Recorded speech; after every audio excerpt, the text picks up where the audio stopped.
Mesdames et messieurs, bonsoir et merci de nous retrouver sur ce plateau de Maki Hebdo pour la première émission de la nouvelle saison, puisque c'était les vacances d'été et nous étions donc en vacances. L'émission s'était arrêtée, elle reprend et nous vous remercions de nous rester fidèles. Pendant ce temps, l'actualité, elle, n'était pas en vacances, notamment l'actualité du continent principalement et également l'actualité ailleurs dans le monde.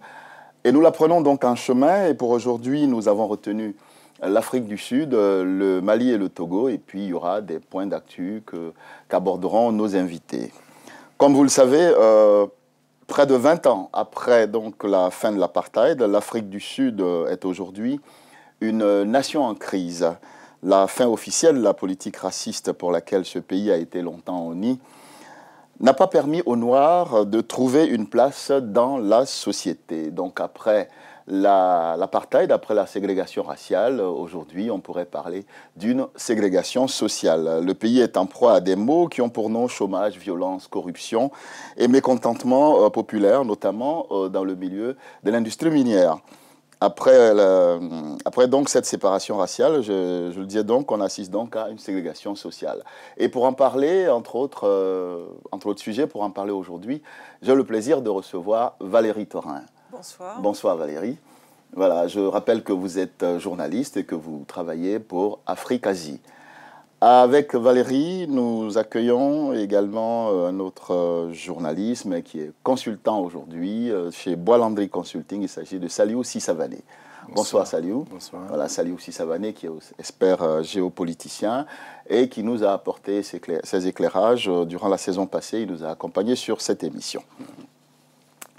Alors, je le disais en introduction, l'Afrique du Sud est secouée depuis plusieurs semaines par la colère dans le secteur minier. Les ouvriers des mines, des industries minières, notamment les mines de platine de Marikana, sont en colère.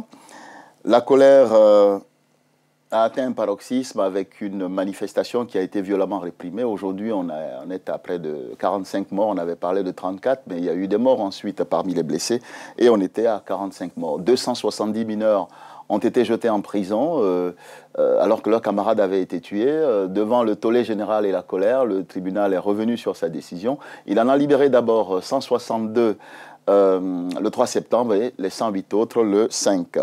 Le pays, la colère des mineurs n'est pas retombée pour autant. Là, ils ont continué de radicaliser leur mouvement et de façon étrange, ce n'est que plusieurs jours après que le président Jacob Zuma est sorti de son silence pour parler au Parlement et dire que la situation ne pouvait plus durer et le pouvoir qui a durci le ton en proférant des menaces alors que les mineurs campaient sur leur position et ont annoncé une grève illimitée dans tout le pays. Leur principale revendication, c'est un ajustement de salaire. Ils touchent actuellement autour de 400 €. Ils voudraient toucher l'équivalent de 1200 €.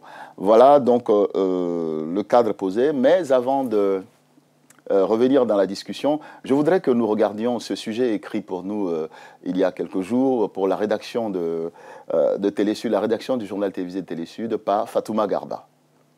Les images sont choquantes. En Afrique du Sud, une grève de mineurs dégénère en un véritable bain de sang. La mine de platine Longmine, située dans la ville de Marikana, a été le théâtre jeudi de violents affrontements. L'échec des négociations entre les deux principaux syndicats et la compagnie minière, ainsi que l'arrestation de 6 mineurs, ont mis le feu aux poudres. Plusieurs centaines de mineurs armés de machettes, gourdins et barres de fer s'étaient rassemblés à l'extérieur de la mine et avaient refusé de se disperser. Après une riposte avec des balles en caoutchouc, la police a ouvert le feu avec des balles réelles. Les syndicats font état de 36 morts et 78 personnes blessées. Face au tollé général, la police se défend et évoque la légitime défense en soulignant qu'elle a négocié pendant 3 jours avec les grévistes avant d'être attaquée par un groupe d'individus armés. Depuis dimanche, les mineurs grévistes réclament un triplement de leur salaire de 400 à 1250 €. La police a déployé un important dispositif armé avec des véhicules blindés et des hélicoptères qui survolent la zone. Voilà, messieurs et dames, la situation en Afrique du Sud. Alors aujourd'hui même, jeudi dernier, le président Jacob Zuma est sorti de son silence pour dire que la situation n'était plus acceptable et qu'il fallait voir quelles sont les mesures à mettre en place. Mais les premières mesures, ça a été de menacer d'arrestation et de poursuites judiciaires tous ceux qui organiseraient des manifestations violentes. Et devant ces menaces, les mineurs ne se sont pas laissés impressionner. Ils ont au contraire radicalisé leur position. Alors ma première question est la suivante. Est-ce que la nation arc-en-ciel est-elle un rêve brisé en quelque sorte? Valérie Taurin, vous qui êtes une afro-optimiste indécrottable, est-ce que vous êtes pessimiste pour l'Afrique du Sud? Écoutez, ça m'ennuie de dire que la nation arc-en-ciel va voler en éclats. Parce que c'est pas vrai. On verra jamais le retour du pouvoir blanc et je pense que de toute façon, bon, la France, la Grande-Bretagne ont connu ce genre de problème. Il y a plusieurs choses là-dedans. Déjà, il y a le fait qu'il n'est quand même pas acceptable que les forces de police tirent à balles réelles sur des manifestants et fassent 50 morts. Ça, non. Ne serait-ce qu'au XXIe siècle, on a des arsenaux de répression qui ne sont pas de tirer des véritables balles sur les gens. Bon, alors, on l'a dit dans le sujet, ils ont commencé par des balles en caoutchouc. Oui, ils ont commencé par des balles en caoutchouc, mais enfin, il y a quand même autre chose que de se mettre à leur tirer des rafales dessus. Il ne faut pas exagérer. On n'est plus au XIXe siècle. Donc, il y a déjà quelque chose qui peut être fait du côté des pouvoirs publics, c'est justement moderniser l'arsenal répressif, si répression il doit y avoir. J'ai bien entendu qu'il y avait eu une négociation pendant 3 jours, que la situation était bloquée et qu'il fallait faire quelque chose. Mais en tout état de cause, il n'est pas acceptable de la part d'un pouvoir, quel qu'il soit dans quelque partie du monde, de se comporter comme ça. Ça, c'est la première chose. Après, il y a une histoire effectivement économique et sociale. C'est-à-dire que c'est vrai qu'en Afrique du Sud, il y a beaucoup de chômage.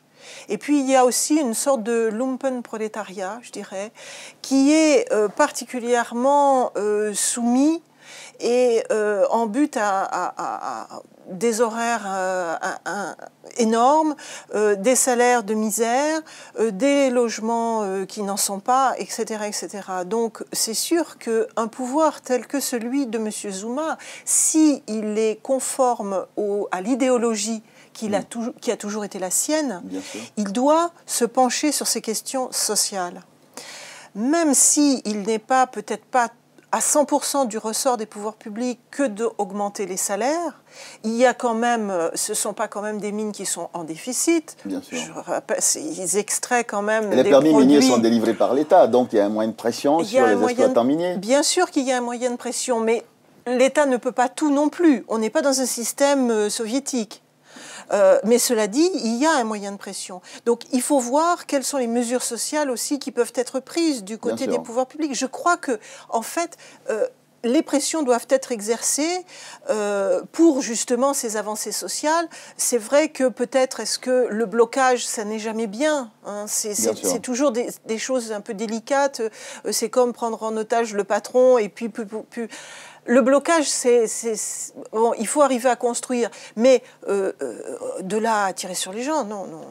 Saliou, votre réaction sur, ce sujet? Il y a 2 choses. C'est que quand on passe à l'histoire de l'ANC, qui était proche du Parti communiste, c'est quand même symptomatique de voir qu'un parti comme ça, arrivé au pouvoir, soit à un tel niveau de collusion avec de grandes multinationales minières, au point que ces groupes miniers, d'abord, font tout pour que les salaires n'évoluent pas trop et que le zèle de ce pouvoir pour satisfaire, pour plaire à ces groupes miniers, arrive à un résultat aussi catastrophique. Ça, c'est la première chose. Et puis, la deuxième chose, c'est quand même, quand on connaît l'histoire de ce pays, vous parliez tout à l'heure de passage de ces affaires d'apartheid. Oui, de 1994, ils ont suscité beaucoup d'espoir. Une ségrégation raciste, on passe à une ségrégation sociale, c'est quand même triste. C'est un très, très mauvais signe. j'espère que les dirigeants de ce pays vont se ressaisir. Parce que les dirigeants sud-africains, moi, je ne voudrais pas jouer les Cassandres, mais il y a des choses qui quand même m'inquiètent. Voilà M. Zuma qui a attendu plusieurs jours avant de s'exprimer sur une chose aussi immonde. Et puis son prédécesseur qui nous racontait il y a une décennie ou un peu plus que le sida était une invention, quoi. Voilà. Oui, non, oui, mais on va pas revenir à cela. Chose. Oui, alors donc, vous confirmez bien qu'aujourd'hui, il y a une sorte de ségrégation entre les Noirs eux-mêmes, c'est-à-dire ceux qui sont arrivés au pouvoir. Il y a une bourgeoisie au nom de l'affirmative action, discrimination positive. Bien sûr. On voit émerger une bourgeoisie noire, au point même que chez les Blancs, on se plaint, on parle de racisme inversé chez la South African Airways. Oui, d'accord. Je sais pas. Bon, bref, on a cette bourgeoisie noire. Mais moi, j'aimerais bien savoir ce que cette classe émergente noire, c'est qu'elle fait en termes d'investissement social pour leurs frères qui sont dans les ghettos. J'aimerais voir. Valérie, oui. Moi, je pense que ça n'est pas à la classe sociale, si bourgeoise soit-elle, d'investir en matière de société. C'est plutôt au pouvoir public. Au pouvoir, parce que le pouvoir... C'est le pouvoir qui a les moyens de donner, de fournir des prestations, etc., de manière à améliorer. Toute société est basée sur un certain nombre de couches sociales. Il y a toujours les ouvriers, les employés, etc., etc. Donc, cette pyramide n'est pas choquante. Non. Oui, et donc c'est pour ça que je ne suis pas d'accord sur le terme de ségrégation sociale. Oui, non, mais en fait, c'est... Oui, allez-y. J'ai parlé de cette classe émergente parce qu'il me semble qu'il y a une porosité entre cette classe émergente et le politique, c'est-à-dire ceux qui ont les leviers de l'État. Donc je suis étonné que les conditions sociales des Sud-Africains qui vivent dans les ghettos, les petites gens, évoluent très, très, très lentement. Alors, pour revenir, mais justement, pour revenir à ce que disait Valérie en parlant de l'ANC, vous êtes bien d'accord que l'ANC est en mal de projet politique, est devenu un parti de gens qui se sont éloignés des idéaux de 1994. Et on a même vu qu'ils ont été incapables de donner des manuels scolaires à des milliers d'écoliers, des centaines de milliers d'écoliers qui allaient à l'école.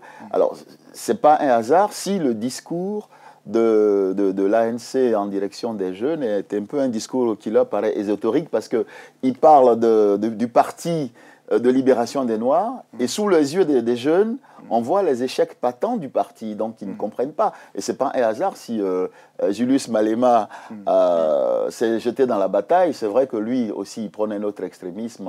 Il a même déclaré qu'il n'aurait de repos que quand il verrait les Blancs aussi pauvres que les Noirs. Mais là n'est pas le bon combat. Mais il a appelé les mineurs à une grève illimitée. Et voilà, donc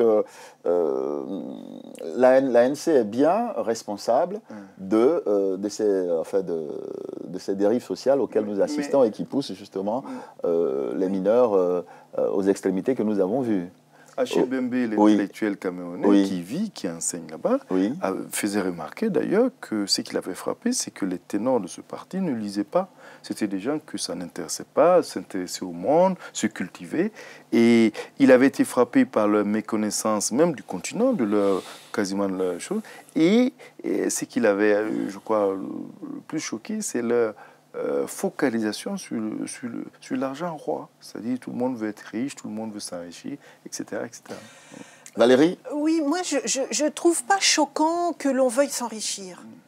Ce tropisme de l'argent, c'est pas bien, et s'enrichir, c'est mal, moi je suis pas d'accord. Je trouve que tout le monde devrait s'enrichir. Et je trouve que quand on est un leader politique. Mais pourquoi pas ? Je veux dire, pourquoi pas ? Quand on a le sens des affaires, pourquoi ne pas en faire ? Pourquoi ne pas investir dans son pays, créer des usines et gagner de l'argent ? C'est pas sale de gagner de l'argent. Ce qui n'est pas bien, c'est d'exploiter les gens. C'est que, justement, cet État, en fait, qui a prôné une certaine idéologie quand même de gauche, on va dire, si on parle à la française, se permettent d'avoir un lumpenprolétariat, c'est-à-dire des gens qui sont moins que rien, et de les maintenir dans cet état-là. Je pense que... il y a 40% de chômeurs, quand même. c'est vrai qu'il y a 40% de chômeurs, mais ça ne signifie pas qu'il ne faille pas rémunérer à leur juste prix les gens qui travaillent. Alors, bien sûr que l'État ne peut pas tout, mais je crois qu'il y a quand même un certain nombre de mesures sociales qui doivent être prises. Même si c'est vrai que... Alors, il ne faut pas se tromper de combat. Je crois que les histoires que les Blancs soient aussi pauvres que les Noirs... C'est absurde. Oui, bien sûr, ça c'est absurde. C'est bon. Je crois qu'il faut passer à autre chose. Oui, mais justement, cela traduit un peu et faisons du business. Mais voilà, donc ça traduit bien, ça confirme ce que l'on dit de l'ANC, qui aujourd'hui, qui est un mal de projet politique et s'accroche justement aux blessures du passé. Et la preuve... c'est des dérivatifs, voilà. C'est pour faire... Alors, vous avez des gens comme Malema qui tiennent ce discours, d'un côté. Et puis vous avez des gens qui malheureusement sont considérés comme étant des affairistes. Ben oui, alors bon, moi je ne voudrais pas avoir l'air d'être l'avocat du diable et puis de défendre les affairistes parce que s'il s'agit effectivement de s'enrichir pour s'enrichir et d'aller placer ses sous en Suisse ou en Grande-Bretagne ou à New York, non. Mais en revanche, s'il s'agit de s'enrichir pour réinvestir dans le pays, pour monter des entreprises et pour faire travailler les gens, eh bien oui. Moi je trouve que être un investisseur, ça n'est pas une tare. Au contraire, ça peut être un bienfait. Et avoir envie de gagner de l'argent, finalement, qu'est-ce qu'ils sont les mineurs? Ils ont aussi envie de gagner de l'argent, tout le monde. On est dans ce monde-là. Il ne faut pas se voiler la face. Alors, est-ce qu'on peut penser qu'il y a une espèce de collusion entre le pouvoir et les investisseurs, notamment chinois? Parce que pour que la police tire comme ça, impunément, sur des mineurs, il faut que quelque part ils se sentent protégés par le pouvoir. Et la réaction du pouvoir qu'on n'a pas vue, elle n'a pas été immédiate. Alors, on se pose des questions. C'est pour ça que je m'étonnais qu'un parti qu'on qualifiait avant de proche des communistes ait une telle proximité avec les milieux d'affaires. Parce qu'on sait que on peut avoir cette proximité et puis rester lucide, rester souverain mais je parle d'une proximité... Et amener à respecter les règles. Je parle d'une proximité malsaine, moi. C'est-à-dire que je ne peux pas comprendre qu'un pays comme ça, qui est quand même... Parce que j'estime, moi, qu'à l'échelle du continent, il faut qu'on ait des pôles régionaux. Un pays comme l'Afrique du Sud, le Niger d'un côté, etc., etc. Je pense qu'un pays comme ça, qui a vocation à mes yeux d'être un pôle régional, qu'on assiste à une telle érosion de ses valeurs originelles. Voilà, c'est ça qui m'attriste. Valérie, elle ne semble pas d'accord avec toi. Non, mais je suis d'accord, en fait. Mais je crains que l'érosion des valeurs soit également du côté des mineurs, parce que c'est vrai qu'une grève, ça s'organise. Qu'en général, c'est bien quand il y a des leaders, parce que ce sont ces leaders-là qui vont aller discuter après avec les autorités, avec l'entreprise, etc., etc. Et j'ai peur qu'il y ait une certaine perte de la culture politique, y compris à la base, y compris au niveau du militantisme. Et que c'est vrai que ces mineurs qui se sont tout de suite armés de machettes pour aller en découdre, ce sont des gens qui n'étaient pas encadrés. Et pour qu'elle ait du sens, une grève et une manifestation doivent obéir à certaines règles de militantisme de base. Et j'ai peur que cette culture-là soit en train de se perdre et que finalement, voilà la situation dans laquelle on se retrouve. Vous parliez tout à l'heure du Nigeria. C'est vrai qu'au Nigeria, les pouvoirs publics ont tendance, pareil, à tirer dans le tas parce qu'ils ne savent pas trop comment s'y prendre. Et puis parce que, justement, cette culture politique n'existe pas dans la les gens sont livrés au désespoir puisqu'ils ne voient rien venir. Et voilà, parce les modèles politiques se sont repus, ils se sont embourgeoisés. Ça n'est qu'au sommet de la pyramide qu'il y a les politiques et les organisations syndicales, etc. Et en bas, il n'y a rien, il n'y a qu'une masse qui n'est pénétrée par rien ni personne. Et j'ai peur qu'en Afrique du Sud, ce soit ça qui est en train de se passer. Alors que c'est vrai qu'il y a 40 ans, c'était pas le cas. Il y avait des militants de base qui allaient... C'était le système soviétique. Oui, mais bien sûr. Alors, le pouvoir a apparemment coupé des réalités. Est-ce que vous croyez que cette crise va être le moyen... ils vont pouvoir en tirer les leçons pour... Il y a un tel tollé, il y a des négociations. Bon, il est à espérer que cette tragédie serve de catalyseur à l'enclenchement d'une mutation sociale. C'est-à-dire que ce pouvoir politique ait enfin la volonté politique de conduire cette mutation, c'est-à-dire faire tout pour que ces mineurs voient leurs revenus honorés et construire une vraie classe moyenne. Oui, parce qu'au-delà des mineurs, je pense qu'il y a d'autres pans de la société qui sont mécontents. Oui.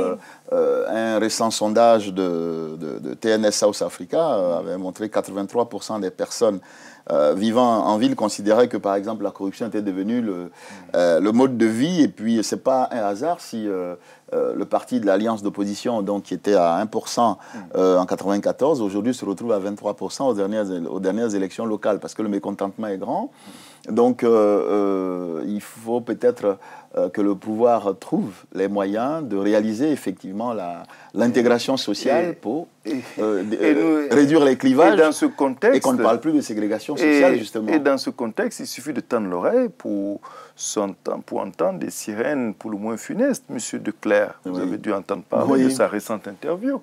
Monsieur Declercq a accordé une longue interview à CNN où il a été incapable de condamner l'apartheid. Il a même dit qu'il n'était pas répugnant de promouvoir un développement séparé. C'est parce que, voilà, on surfe. Mais ça, en fait, il s'est mis... Il avait beau jeu, lui, de surfer. Contextualise, justement. Oui, justement. Espérons que, justement, ça va doper les gens et pour qu'ils se ressaisissent. Oui, mais vous êtes bien d'accord que M. Declercq avait beau jeu de surfer sur les échecs, ou ce qu'on peut considérer comme les échecs ou les déceptions suscitées par la non-tenue des promesses de l'ANC depuis 1994. Mais je ne pense pas que... Moi, je regretterais que l'arbre cache la forêt et qu'on ressorte les dinosaures justement pour déplacer le problème sur une histoire de rivalité des Noirs et des Blancs, parce qu'on va se focaliser là-dessus en disant « Ah bah oui, l'Afrique du Sud de l'apartheid, c'est normal que ça se passe comme ça, parce qu'on n'a pas résolu ceci, ceci et cela, parce que les Blancs, ceci, les Blancs, cela. » C'est vrai. Je ne nie pas qu'il puisse y avoir ce genre de problème, mais il ne faudrait pas que ça occulte d'indispensables mesures sociales à prendre pour venir en aide à la population. Il appartient à l'ANC de le faire. Je pense qu'il appartient au pouvoir public de le faire. Et il appartient aux partis politiques d'essayer d'irriguer un peu mieux la société de manière à promouvoir leurs valeurs. ANC ou autres. Je ne dis pas que l'ANC, c'est peut-être plus son idéologie qui correspond au désir des Sud-Africains. Bien sûr. Donc je crois qu'il faut séparer un petit peu les deux choses. Ce qui peut être fait par les pouvoirs publics, c'est-à-dire par les gens qui sont aux commandes, aux affaires, il se trouve que c'est l'ANC, mais les pouvoirs publics, et puis ce qui peut être fait sur un plan politique, sur le plan de l'idéologie, sur le plan de l'agitation des idées, je dirais. Sûr. Et là, oui, il faut envoyer les militants à la base pour essayer Et puis peut-être que ça provoquera un renversement pas un renversement du gouvernement, mais une alternance, et puis qu'on verra apparaître un autre parti majoritaire et un autre président. Parce que le pays a peut-être besoin de l'alternance. Le parti de l'Alliance n'est pas loin, il est sur le chemin. Voilà. Donc en attendant qu'on emprunte ce chemin, je voudrais qu'on puisse se rendre au Mali. Le Mali qui, comme vous le savez, était considéré comme l'une des démocraties les plus stables de la région, jusqu'à ce que le coup d'État ayant renversé le 22 mars 2012, le président Amadou Toumani Touré le plonge dans le chaos et favorise une progression des groupes armés qui menaient depuis mi-janvier des attaques contre l'armée malienne. Et aujourd'hui, le nord du pays donc, est occupé par ces groupes armés qui ont d'abord occupé donc, Tombouctou, Gao et Kidal, et les islamistes d'Ansardine et du mouvement pour l'unicité du djihad donc, en Afrique de l'Ouest de Moujao, ont ensuite évincé leurs ex-alliés Touareg et contrôlent désormais totalement le nord. Alors le 1er septembre, le Moujao s'est emparé sans combat de la ville stratégique de Douézen, dans la région de Mopti, et dans le centre du pays. Alors ils imposent la charia, on a vu les dérives qui ont eu lieu dans ces régions. Des mains ont été coupées, des jambes, et puis des gens ont été lapidés à mort. Et le Mali a donc demandé à la CEDEAO officiellement de lui envoyer un appui militaire pour partir à la reconquête du Nord. Mais il semblerait que dans ce jeu politique, les militaires jouent un jeu assez trouble. La lettre officielle du président Dioncounda Traoré au président de la CEDEAO demandant l'appui de la CEDEAO a fait la navette justement entre, dit-on de bonnes sources, les militaires et le président de la République. Mais il se trouve qu'après la diffusion de cette lettre, on a vu l'ancien chef de la junte, le capitaine Sanogo, déclarer qu'il n'était pas question de déployer des troupes étrangères sur le sol malien, en voulant préciser et cantonner le rôle de ces troupes à un appui simplement logistique et que la sécurisation des institutions à Bamako, notamment, soit l'œuvre de l'armée malienne elle-même. Mais enfin, nous en parlerons. Et avant cela, je voudrais donc qu'on regarde ce sujet qui nous a été préparé donc, par Moïse Monkoro, de la rédaction de Télésud.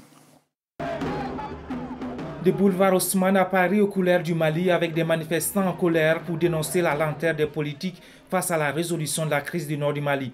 L'initiative de la manifestation est de 3 associations dont le collectif des Maliens de France pour la paix. La marche est partie de l'ambassade du Mali et s'est arrêtée devant celle du Burkina, des pays négociateurs dans la crise malienne.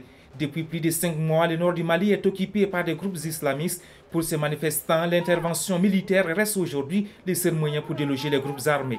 Ceux-là qui sont en face disent que eux, c'est où l'islamisation totale du Mali, pas même du Mali, de l'Afrique et du monde entier, où ils mourront en martyrs.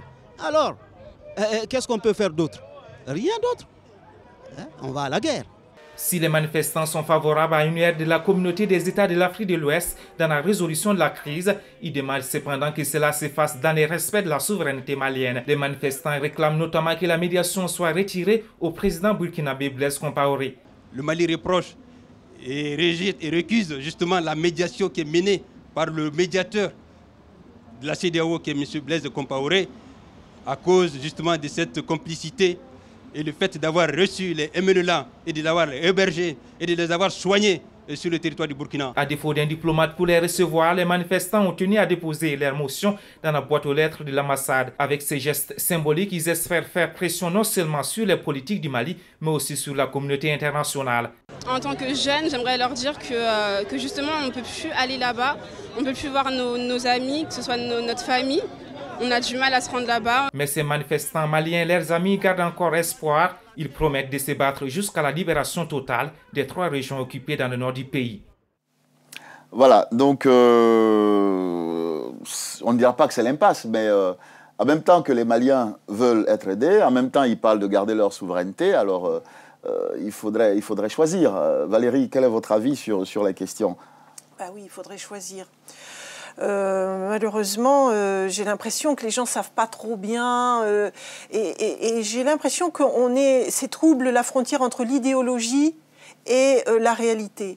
Alors l'idéologie, qu'est-ce que c'est? C'est de dire pas de soldats étrangers sur notre sol. Et la réalité, qu'est-ce que c'est? C'est de dire oui, mais pas d'islamistes sur notre sol. Alors, il va falloir composer entre les deux.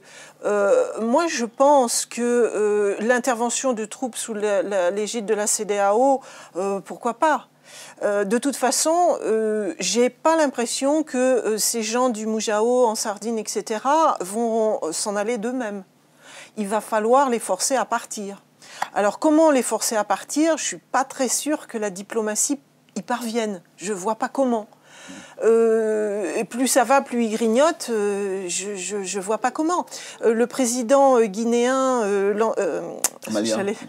président guinéen de Guinée-Conakry, oui. Alpha Condé, oui. Était à Paris au mois de juillet. Il a dit, il faut que les armées interviennent et puis il faut aller leur taper dessus pour qu'ils s'en aillent. C'était clair. Le président du Niger a aussi été de son avis. Ben, ils sont tous un peu, ils sont pas très à l'aise, ils n'ont pas envie non plus que ça leur arrive. Donc voilà, si bien que dans ce contexte-là, la lettre de Dioncounda Traoré est logique. Mais moi, j'ai envie de poser une question, pour qui roule le capitaine Sanogo?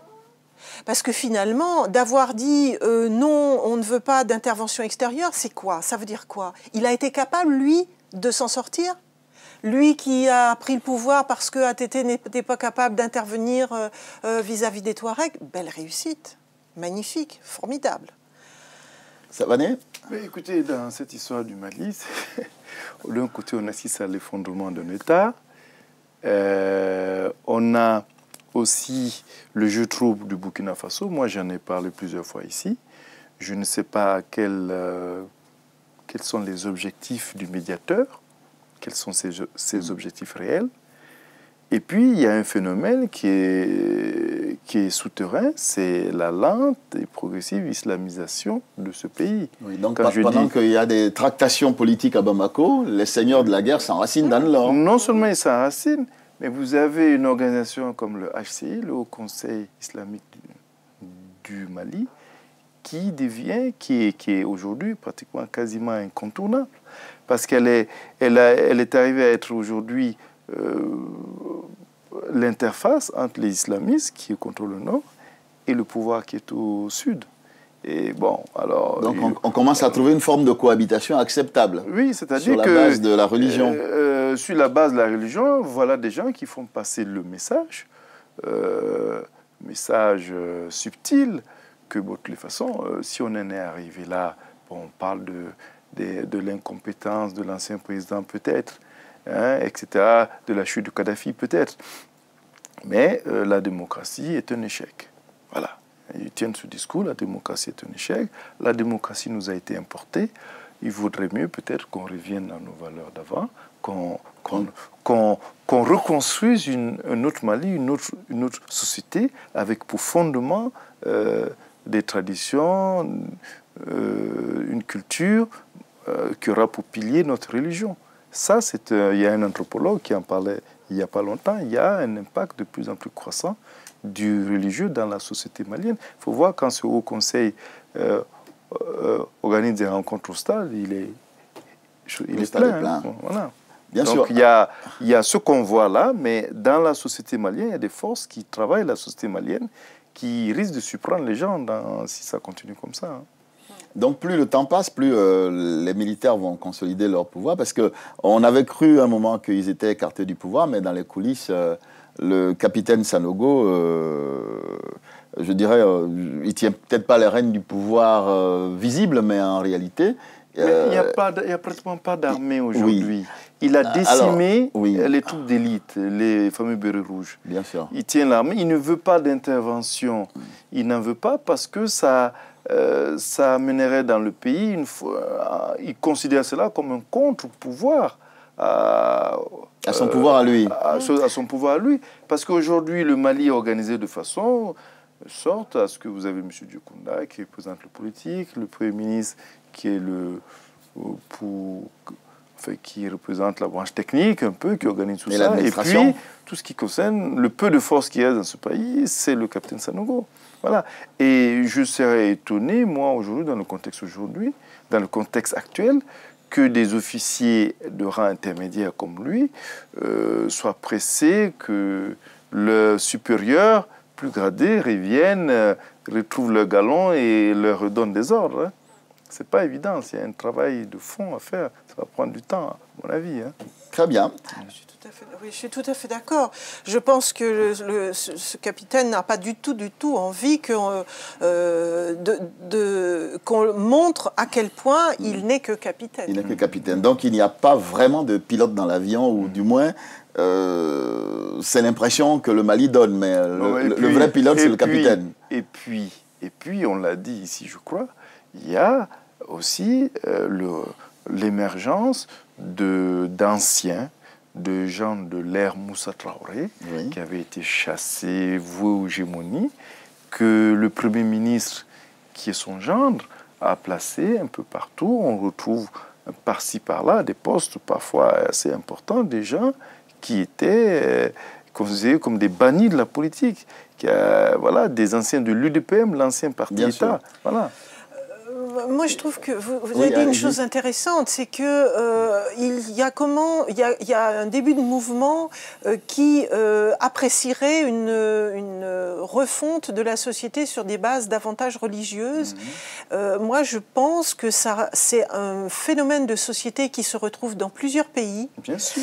Que c'est une espèce de lame de fond qui est en train de répondre à une situation qui a été jugée vraiment insatisfaisante, qui était des pays où il y avait du laisser-aller, où il y avait de la corruption, où il y avait un abandon des mœurs, etc. Et on revient à serrer les vis. Et qui s'est proposé de le faire? Les religieux. Voilà. Et justement, au Mali, la crise est un accélérateur. Ça va être un accélérateur pour qu'un tel phénomène prennent de l'ampleur. Voilà. Parce que le mécontentement trouve un exutoire et se greffe là-dessus. Et puis on dit... Ah oui, allez-y. Non, mais je crois que c'est vrai que les gens en ont un petit peu assez du laisser-aller. Parce que ce qui se passe dans le nord du Nigeria avec Boko Haram, ça surprend beaucoup le gouvernement à Abuja. Parce que tout le monde dit, mais enfin, que veulent ces gens? La charia est en vigueur dans tous les États du Nord. Donc, qu'est-ce qu'ils demandent de plus?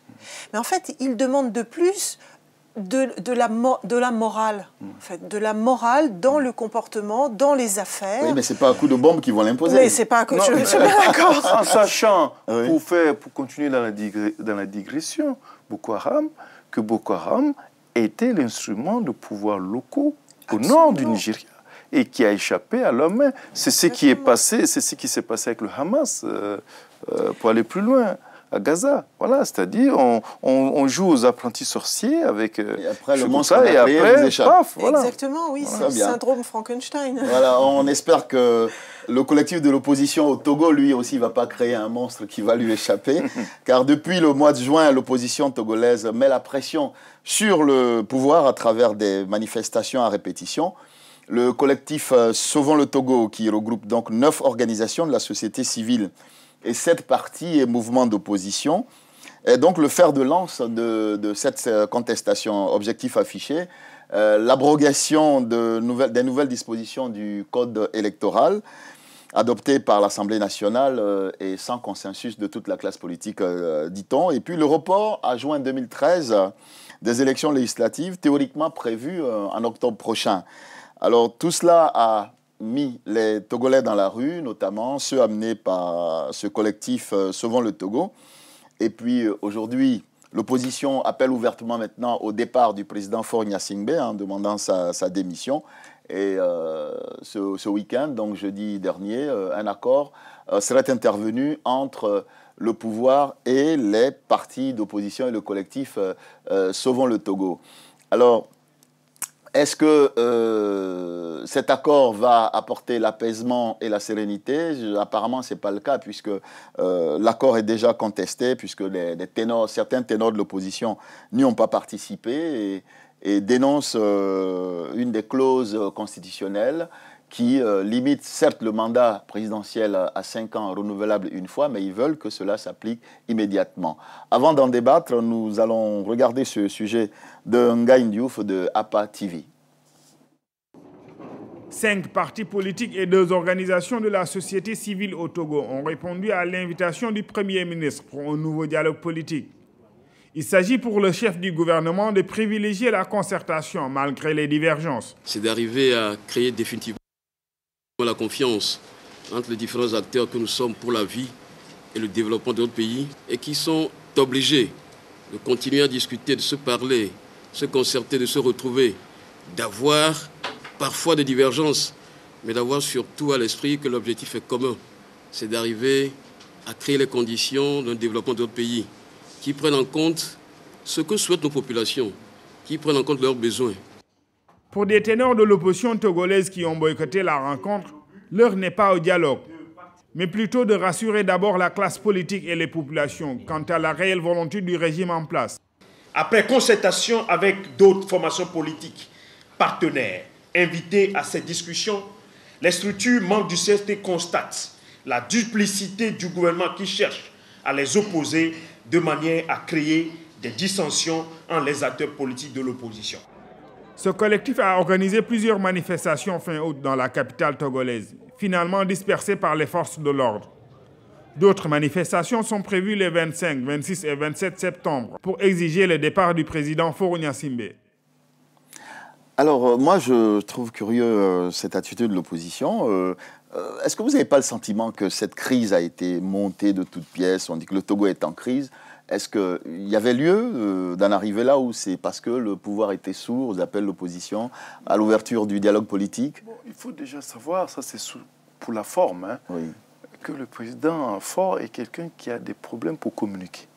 C'est quelqu'un qui, bon, il aime aller sur Internet, mais le marketing politique, le lobbying politique, c'est pas trop son fort. Alors, moi, je pensais, quand il était arrivé au pouvoir, étant fils de Yadema, mais ayant sa mère du Sud, qu'il aurait pu... Bon. Et puis, j'avais trouvé habile la façon dont il avait réussi à apprivoiser le vieil opposant, l'ennemi de son père, Gilles Christ. Mais apparemment, on raconte qu'il est assez distant, assez méprisant, et parfois, il peut être assez abrupt dans sa façon de traiter les gens. Et puis, bon, il y a une conjoncture sociale qui est très mauvaise.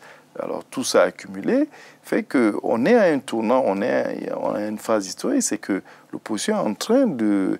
Jusqu'à présent, il avait réussi à les opposer, mais maintenant, ils sont en train de conjuguer la manifestation. Voilà, ils sont en train de conjuguer les choses. Ils ne se sont pas laissés intimider, elles sont devenues violentes et violemment réprimées, d'ailleurs. Ce qui est grave, malgré cela, ils ont été déterminés. Ce qui est grave, c'est qu'ils ont réussi à entraîner le peuple, c'est-à-dire, mais c'est seulement les couches urbaines. Et ça, c'est un gros problème. C'est un gros problème. Valérie, votre réaction sur ce qui se passe au Togo?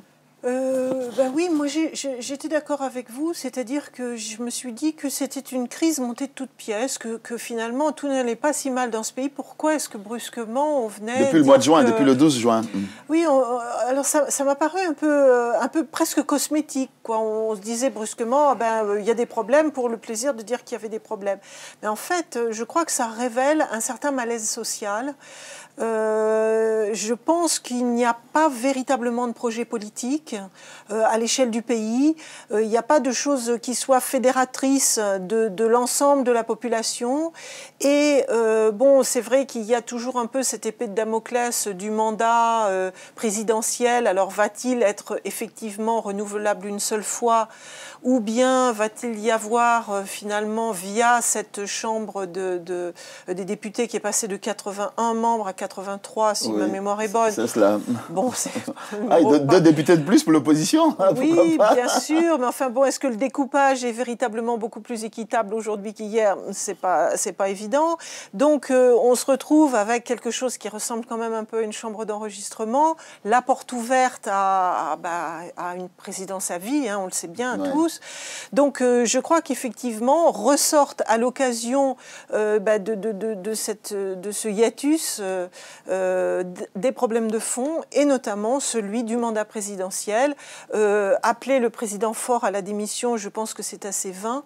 En revanche, s'attaquer à ce problème, oui, me semble être quelque chose d'assez important pour le pays, en tout cas. C'est cela. Alors, l'opposition craignait-elle que, de façon subtile et que subrepticement, le pouvoir ne verrouille davantage les institutions, et c'est pour ça qu'ils ont demandé que ces réformes soient faites avant que... L'opposition est d'autant plus ragaillardie qu'elle sent que dans le clan présidentiel, dont l'ossature première est un clan familial, bien sûr, elle sent que ça... Il y a des craquements. Il y a des craquements, donc... On est même surpris que, que Faure, comme on appelle...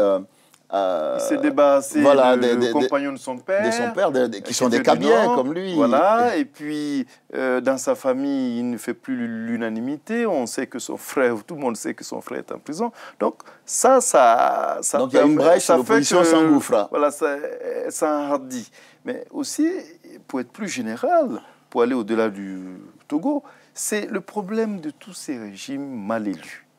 Et la communauté internationale, qui a pris pour habitude d'envoyer des observateurs et de pondre les mêmes rapports. Mais ils se disent, il vaut mieux quelqu'un de mal élu que le chaos. Mais écoutez, même si ça rattrape ces régimes après. Quand quelqu'un est élu dans des conditions pour le moins contestables, et que cela cristallise l'opposition, et que s'ajoute à cela un malaise social, des travers ou des contre-performances économiques, et bien ça, je pense qu'on va bien réfléchir à Bruxelles, à Washington et ailleurs, quand tu as dans le futur des élections en Afrique.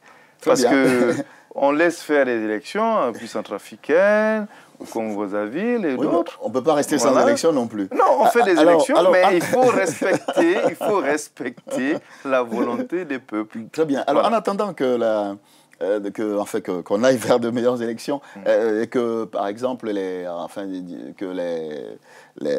accords, que l'accord auquel ils sont parvenus ce jeudi avec le Premier ministre, qu'on voit si vraiment les autres teneurs de l'opposition dans les jours qui viennent vont peut-être se rallier ou on ne sait pas quels vont être les prochains développements. Je voudrais qu'on revienne pour quelques instants sur une arme que les femmes ont utilisée pour pousser les hommes dans la rue. Parce qu'au départ, il y avait très peu d'hommes dans les rangs du collectif Tout Sauf du collectif Sauvons le Togo. Et puis on a appris que les femmes togolaises, le 26 août dernier, ont décidé de faire la grève des sexes. Elles ont privé leurs hommes de sexe pour les obliger à aller combattre, à aller marcher, à aller protester. Alors, oui, on en rit, mais apparemment, c'est une arme qui a été très efficace. Valérie, est-ce que c'est sérieux, cette histoire de grève des sexes? Évidemment que c'est sérieux, mais bien sûr que c'est sérieux. C'est très sérieux. La preuve, ça marche. Oui. Ça marche. Alors, moi, ça me fait plaisir parce que je suis persuadée depuis très longtemps que ce qui fait fonctionner l'Afrique, c'est quand même les femmes africaines. Bien sûr. Elles travaillent, elles font maintenant de la politique, elles prennent des risques, et puis ce sont toujours elles qui sont les plus malheureuses, finalement. Donc, je trouve que d'avoir réussi à se fédérer et puis faire la grève du sexe, je trouve ça excellent. D'abord, c'est drôle, et puis ensuite, c'est efficace. Ouais. Donc moi, j'applaudis vraiment, je trouve ça sensationnel. C'est cela, j'avais vu des images de Madame Amé Ganvi, qui est donc la vice-présidente de l'Alliance nationale pour le changement, l'ANC, donc c'est un autre sigle qui est donc au Togo, l'un des principaux partis d'opposition. Elle avait l'air très sérieux, très déterminée. Ah non, moi j'ai vu des photos. Oui. Voilà, tout à fait. Il ne faut pas montrer à tout le monde. Bien sûr.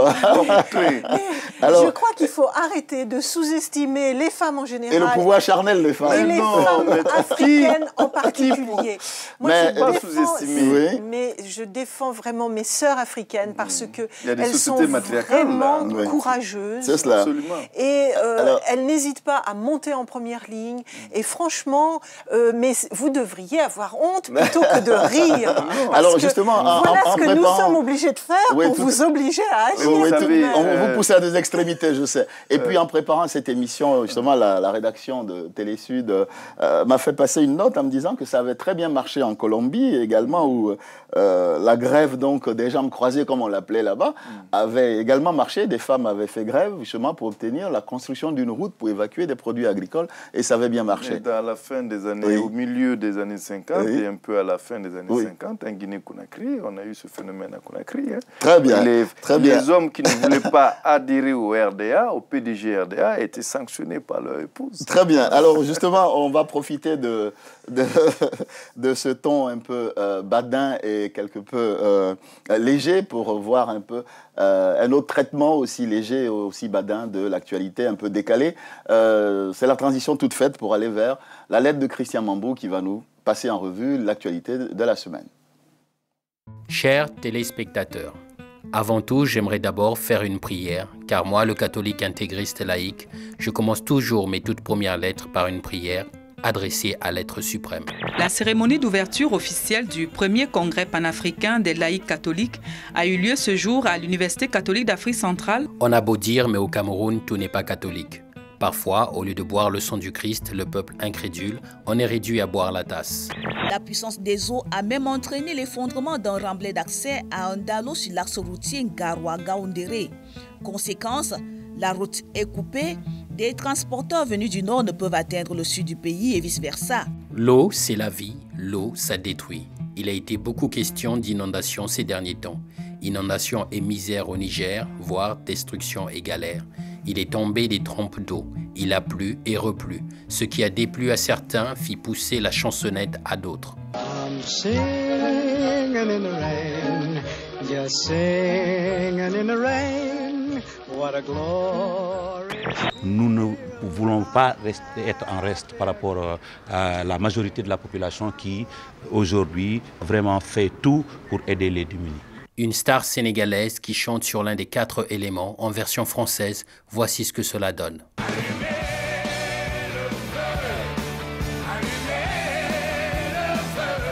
Du feu, en voici, en voilà, comme tu veux. Il a été allumé par les marchands de sommeil de Saint-Denis, toujours prompts à exploiter la misère. Ici, la vie rime avec taudis, les bas-fonds de la France d'en bas. Une réalité que la gauche de la France d'en haut semble aussi ignorer. On ne peut pas tolérer qu'aujourd'hui dans notre pays, des gens vivent dans des situations qui soient si dangereuses. Je le dis, ça renforce aussi la détermination. Je te jure. Et la mienne, la mairie et la préfecture indiquaient que toutes les personnes qui vivent dans cette situation. Saint-Denis en flammes, un quartier chaud à circonscrire pour éviter toute propagation du feu social. La gauche du changement s'est trouvé un pompier pour s'occuper du dossier brûlant de la sécurité. Un manuel décomplexé qui met la main dans le cambouis chaud des zones de sécurité prioritaires. Qu'un seul ordre, c'est l'ordre républicain. Mais l'ordre républicain, il ne trouve que sa place que si les habitants, avec des élus, mais que si les élus peuvent s'appuyer sur les habitants courageux. Un film intitulé « L'innocence des musulmans jugés blasphématoires » décrivant l'islam comme un cancer sème des troubles en Libye et ébranle tout le Maghreb. Benghazi en flammes comme un quartier chaud à circonscrire pour éviter toute propagation du feu islamiste. Ici, ce sont les vendeurs de rêves qui sont en cause, car le cinéma est censé faire rêver, voire rigoler. Mais dans cette parodie, seuls les marchands d'armes riront aux larmes, tandis que Madame la Paix pleure déjà à chaudes larmes. Ils insultent le prophète Mahomet, mais aujourd'hui, nous leur faisons ce qu'ils méritent. Nous nous sacrifions tous pour le prophète et nous nous opposerons aux ennemis d'Allah.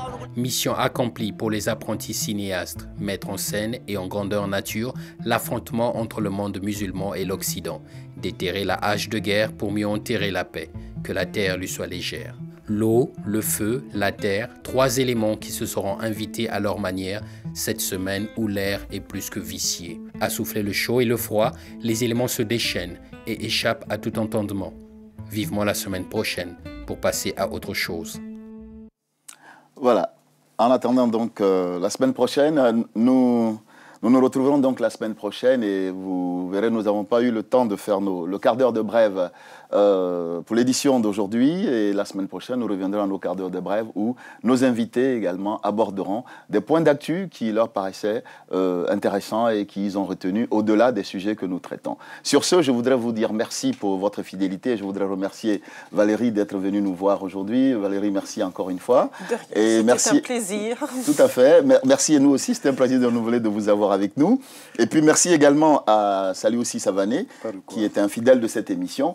Voilà, je le disais tantôt, mesdames et messieurs, c'est terminé donc Maki Hebdo pour aujourd'hui. Nous nous retrouvons samedi prochain, si tel est votre souhait, bien sûr.